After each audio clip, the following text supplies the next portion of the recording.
Can you hear me now? Yes, perfectly. Okay, good afternoon. Thank you for this opportunity.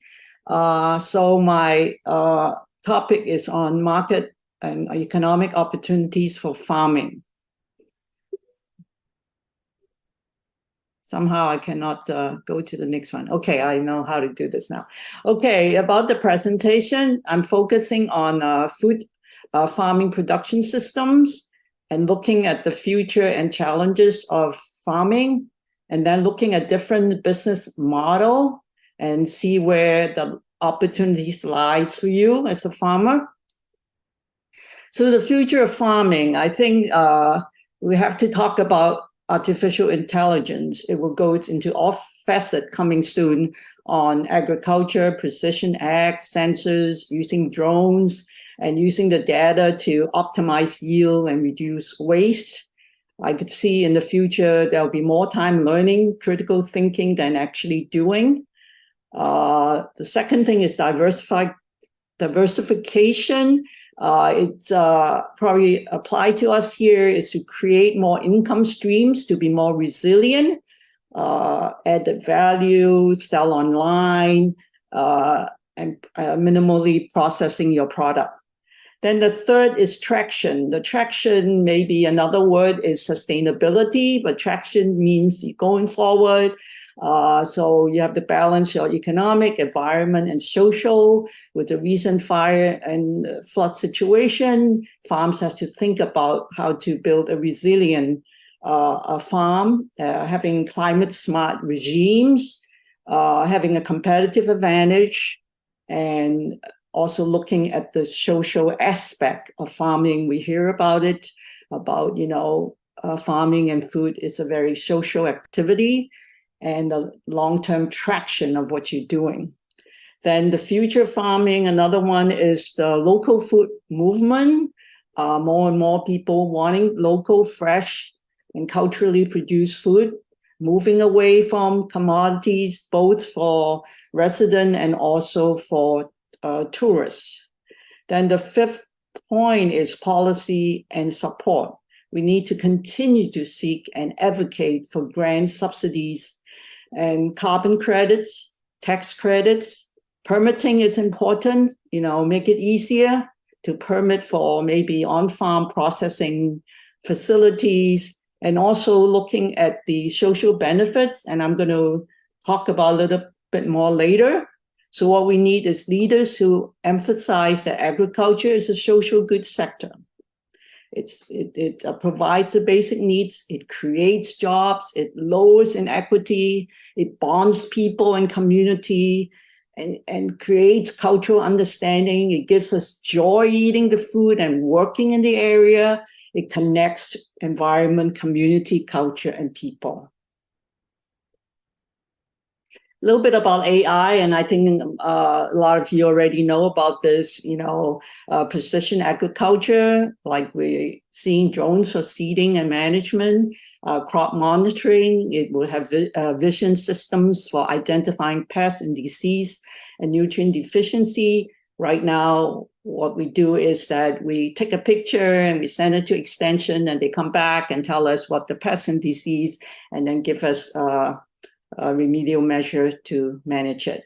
Predictive analytics, the AI, it will make predictions about yield based on data, the data on the environment you have, on the fertilization, on the disease. It will give a more accurate prediction about yield.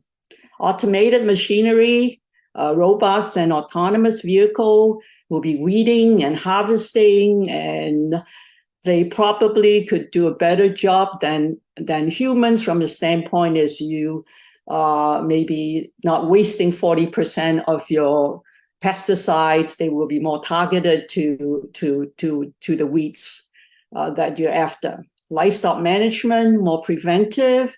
They could monitor the health and behavior and eating patterns and predict about their health situation, so you could deal with it before it gets too serious. Supply chain optimization is getting more and more important. It will predict demand and manage inventory. In the case of COVID, it will actually help, from the input side and the selling output side to predict a little bit more accurately on the demand and manage your inventory. Market analysis, again, not straightforward. Pricing information and demand, it takes into more information and coming up with the prices, like the imports, the world situation on supply in some of the, like the corn and all this, maybe it's not applicable to Hawaii, but that's the type of thing I'm talking about. And for most that does irrigation, it will manage your irrigation, your water management, so to speak. Right now, you probably have to go turn it on, turn it off, or you could automatically turn it on, turn it off, but the judgment is based on the individual. Crop breeding, more like for scientists, would be speeding up the genetics, analytics, and then predict desirable plant traits to come up with the breeding. And then overall farm management software, there will be system integration for overall assessment. So from the farming sector, I'm talking about farming sector, they need to have the knowledge, they need to have the accessibility, they need to have the affordability, and also the regulatory environment needs to be appropriate. So the challenges for the future is, of course, the access to capital. Inflation will continue. It seems like the interest rate is continuing because the economic numbers are good. Unemployment is not high, So access of capital is a challenge. And then access to land. It's good to hear from the previous speaker about the leased land. But there's really, if you want to buy, there's no very limited loans to actually let you buy land, particularly if you don't have a house. You have the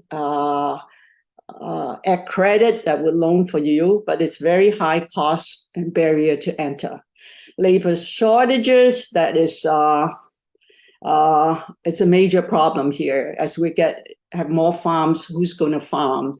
So we might want to think about income augmentation or something like paying the labor. And I'm talking about with equitable, livable wages. From the standpoint, it's like a federal work study program where the federal is paying 50% if the person qualify, and then the farmer would pay 50%, or the state could think about something like that. So people are not just paying cash for them to come in or ask them to volunteer in exchange for some of the farm products. You actually make it a very desirable profession. Aging population, this is happening, and we have goat farms, that train the next generation of farmers, and also need to try